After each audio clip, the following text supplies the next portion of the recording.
Sometimes this job is very dangerous.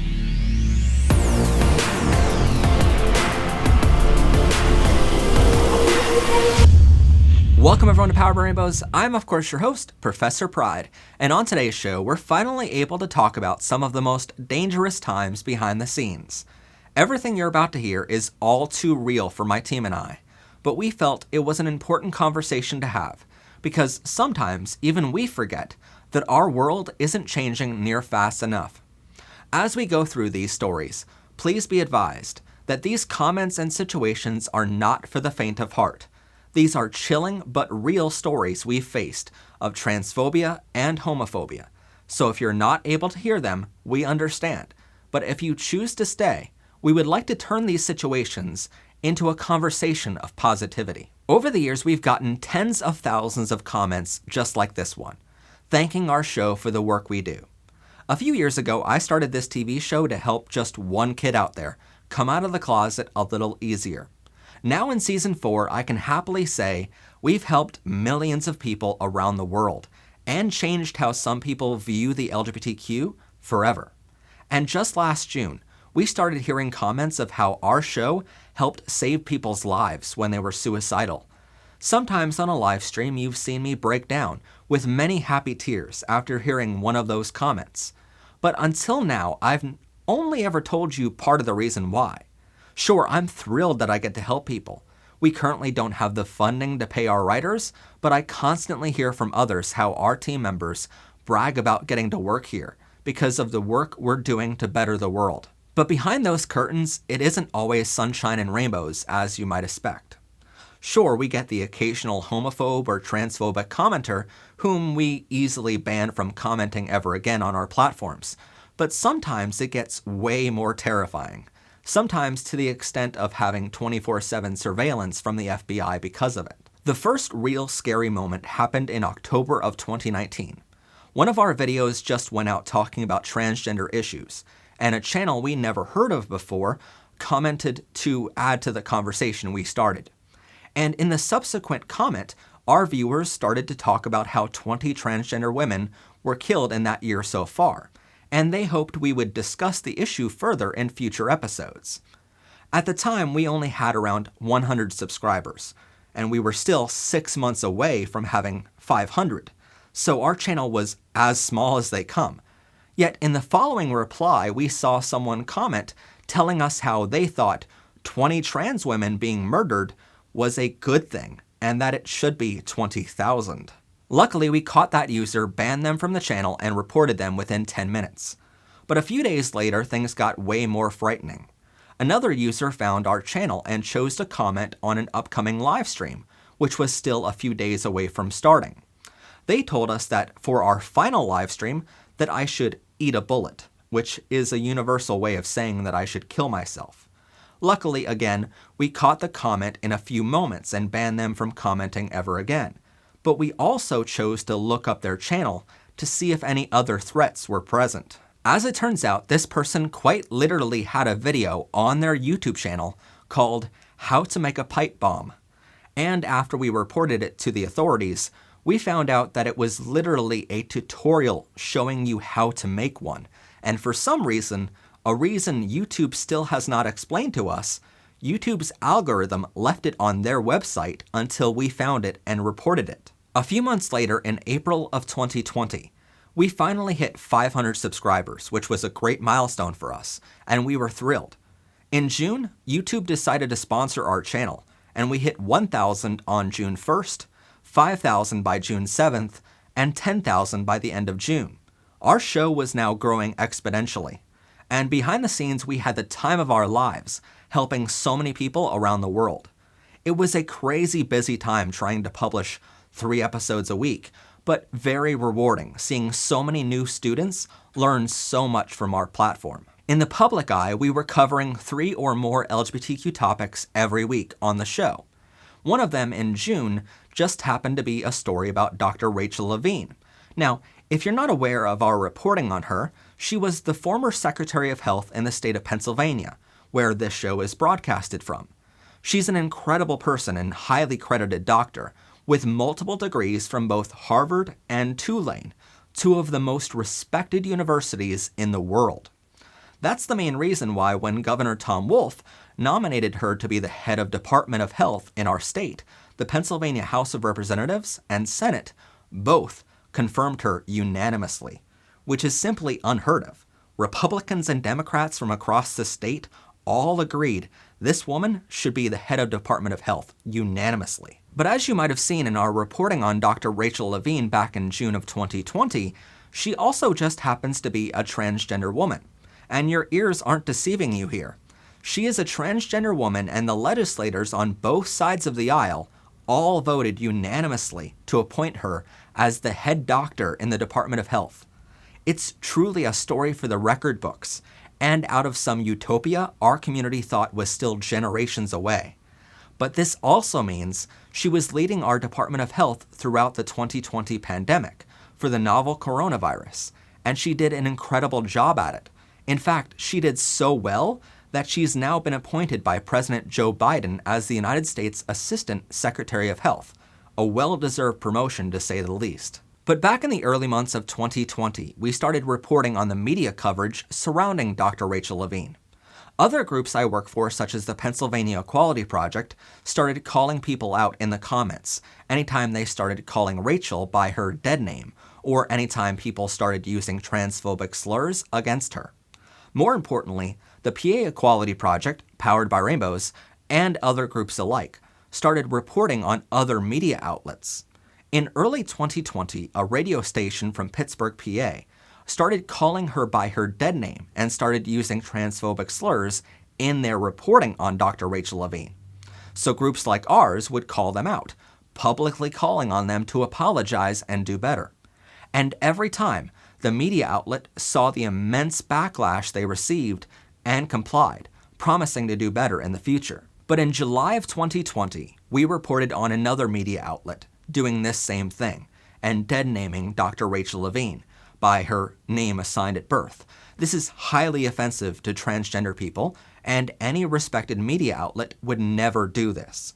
Not to mention, they were naming someone who didn't exist because she legally changed her name in her gender expression transition, and thus that's the legal name we should call her. Now, for safety purposes, we aren't going to mention the name of this so-called news outlet that we went after, calling on them to post a retraction. But what I can say publicly is that after we reported on them, they hit back at us hard, telling us that if we wanted a retraction, we would have to contact their parent company. Basically, this is the company who owns them and controls everything they do. And so we researched their parent company. But in the process of doing so, our reporters here at PBR found out there was a circle of fake companies set up to bounce off of one another online.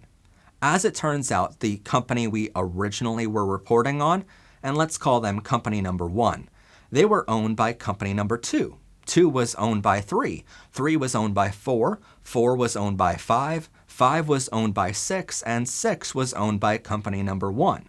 It was a big circle of companies with no real purpose for legally structuring their companies this way. But then a few of my colleagues from the press reached out and gave us a few leads.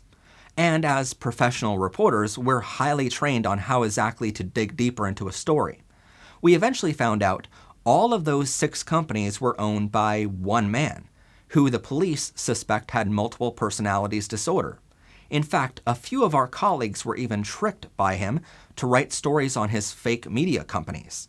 All of these companies had websites with tons of news stories posted on them, but none of those stories ever credited any of their reporters. And this is where we knew our previous findings were true, because any real media outlet credits their reporters and provides contact info so they can get news stories all the time as they happen. So at this point, you might be wondering, how do we know the police suspected him of having a disorder? Well, as it turns out, he has a police record, and a very well-known one at that. You see, a month earlier, in June of 2020, he allegedly hacked into a 911 emergency call center in the area he lived in. According to police records, he would take real emergency calls and never report them to the real police. He had a fake cop car and fake police outfit. He would pull unsuspecting civilians over and give them fake tickets. Shockingly, none of this set off any alarms, even when he hacked into a call center. What got him into trouble, though, was that when he issued a fake ticket to those he pulled over, he had them send their payments to his personal home address, not the police station, and eventually people caught on to this. And thus the police raided his home and confiscated all electronics and took away his fake police car. But somehow he was left go free because the case was still building against him.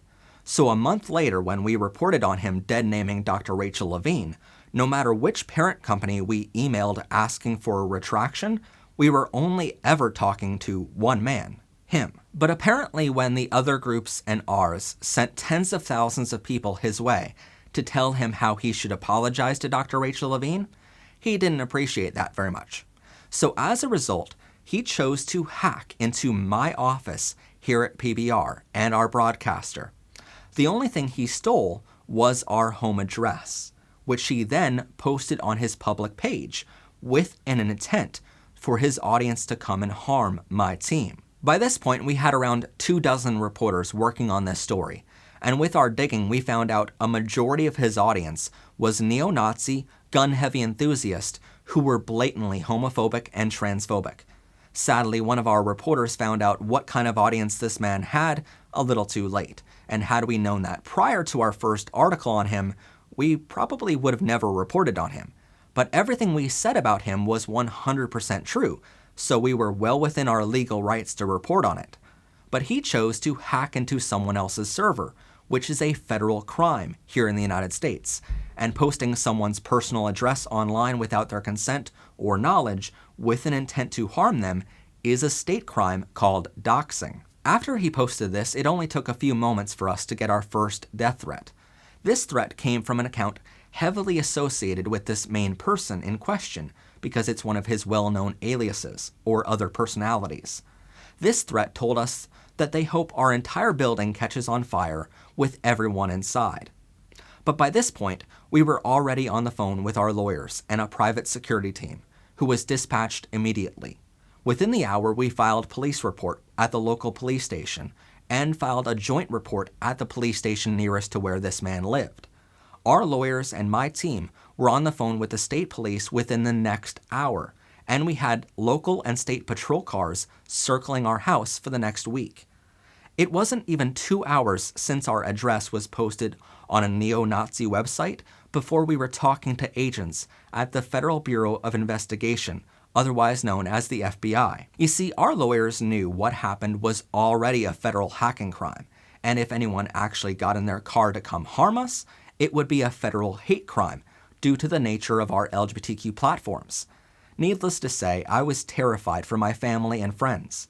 At the time, I thought it was selfish of me to be more terrified for my own safety than for my family. But looking back, I'm fully aware that I was the main target because I was the lead reporter and I was the host of the show. Little fun fact for you, when I got on the phone with the local police, the state police, and even the FBI, whose office is more than 300 miles away from him, all of them knew him by name, even before I mentioned his name to the agents. Because of the actions this one man took, the FBI immediately put 24/7 surveillance over my house, with live satellite imagery.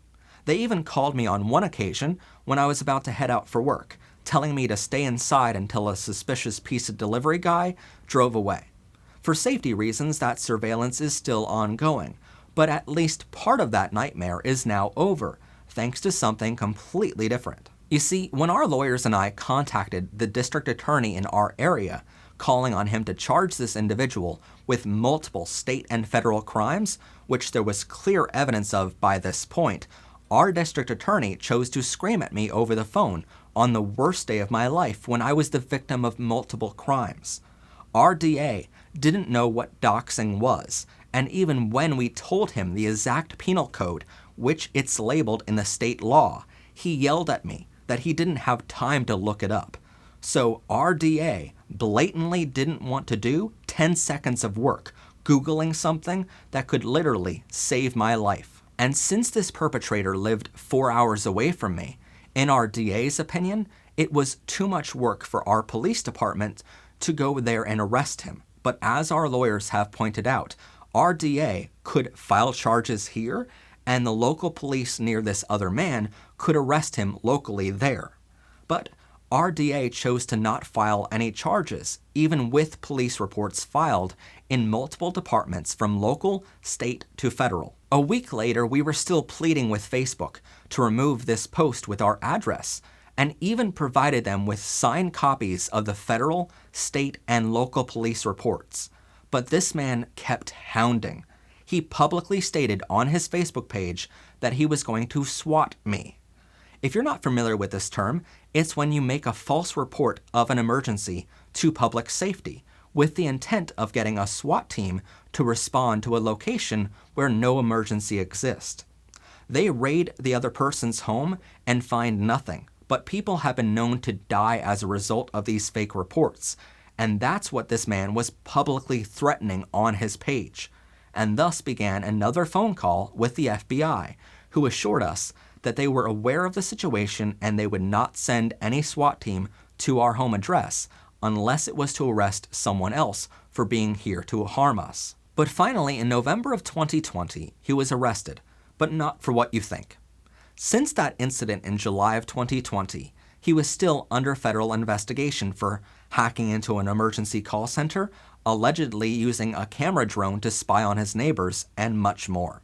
In November, the FBI was continuing their investigation into him and ordered all social media outlets to remove his pages, which meant the one post containing my address was now gone from the internet too. Seriously, Facebook had read the federal, state, and local police reports and the demands to remove this Facebook post for 5 months and did nothing until the FBI told them to remove his entire page. But after Facebook and Twitter took down his pages and handed them to the FBI, he then created a Twitch channel where he then posted videos. In those videos, he claimed to have been one of the most respected reporters at news outlets like CBS and other major networks. He told his audience they could go look him up at CBS, and those outlets would tell you how he was their star reporter, but CBS never heard of him because it was a blatant lie. Supposedly, in the reality he wanted his viewers to believe, he quit being a reporter because it didn't pay well. And to be fair, that part of the story is true. This line of work doesn't pay well. But according to this alternative reality he lived in, he quit CBS, and within a few months, he was now one of the world's leading and most respected registered nurses working on COVID-19 relief. You got that right. His new personality was now being a fake registered nurse. At first, it was innocent. He would post pictures online of himself dressed in scrubs in the parking lot of local hospitals, saying he had a rough day working there. But then it turned more dangerous. With his new Twitch channel and TikTok, he allegedly began scamming people out of money for a fake fundraiser for a charity. According to records, when that became boring, he stole a real nurse's badge and allegedly started working in the COVID ward of actual hospitals. Finally, someone caught on, and he was arrested in late November of 2020. The FBI and state police are still investigating to see how many patients he actually treated without a medical credential to do so, and out of those COVID patients, how many of them passed away because of his actions. Needless to say, the charges list for this guy just got a mile longer. But then, the judge, weirdly, allowed one of his family members to post bail. This means he still has to report back to court for a trial date in the future, but he was released from prison yet again. And as of February 2021, his new trial date has not been set. For me, this nightmare will never truly be over, only now I'm able to talk about it a little more freely because it's been quite a while and he has FBI watching now. Plus, his pages are all gone and his audience has moved on to the next crazy person. But our lawyers and team have instructed me not to mention his name, company names, or town for my safety. My address was out there in front of a horrible and violent crowd for 5 months with no action from anyone, even though the person in question committed multiple federal, state, and local crimes. Had our elected district attorney Googled what doxing was to realize it was a real crime, or realized he didn't have to travel to arrest this man would have been in jail long before he was able to fake credentials and allegedly treat patients in an actual hospital. Now, some of you might know what area I'm talking about, and you might realize our current district attorney is a Democrat. And because of my views on LGBTQ more closely aligning with Democratic views overall, you might assume I'm a Democrat too. But truly, I'm independent and vote for the person who will fight for LGBTQ rights the most. But because of his negligence, unwillingness to do his job, and pure laziness, our DA allowed my life and the lives of my entire family, friends, and crew to be in danger forever. So this November, I'll be helping campaign for the Republican challenger, whoever that ends up being. And this video is the first step in doing so. Because Democrat or Republican, you should do everything in your power to protect the lives of those you serve. But this is why we take every precaution on this show, to protect both our team and I. A few of our fans have asked us to open a P.O. box so you can send us stuff in the mail, and that's great. But with people commenting on our channel who literally teach others how to make pipe bombs, we can't even publicly tell you what city we live in. Our show is filmed in a television studio and multiple offices somewhere in Pennsylvania. But out of the 46,000 square miles in this beautiful state, sadly, you'll never know where. We rarely show the outside of this studio, and when we do, it's a far place away from our office here. The windows in our studio are blacked out so no one can see in or out, and that also helps us control the lighting in here whenever we film. Only 2 of our neighbors know we have a film company at all, and only one of them knows we film a TV show. And both are aware of these situations, so they have sworn to secrecy. We have now taken massive steps to protect our servers, our home, and our safety. For safety reasons, I can't tell you about any of those steps because there will always be that one viewer out there who will use that info against us. I'm incredibly grateful to the private security team, our lawyers, the local police, and the state police who helped us through these matters, and to the FBI agents who are still watching over our entire team 24/7. But more importantly, I'm incredibly grateful for all of you being here, because without you, none of this would have been worthwhile. And as scary as these stories are to tell or to hear, I want to end today's episode by telling you, with all of the hate we've received, that's how we know that whatever we're doing, it's working. We know these are just sad attempts for homophobes to spread one last breath of hatred, but through it all, love has prevailed over hate, as it always will. Anyway, that's all for our episode today. Thank you so much for watching. As always, if you like our content and want to support more LGBTQ education in the future, please consider checking out our merchandise store or becoming a member of our channel. Don't forget to like this video, comment down below your LGBTQ-friendly thoughts, hit that rainbow subscribe button so you don't miss out on new episodes of the show, and share this video with others. As always, I'm your host, Matt Haslam. This has been PBR. Have a gay day, everyone, and bye for now. Still not enough rainbows? Click here to see more weekly episodes of Powered by Rainbows, Semester 4, only on MHP TV.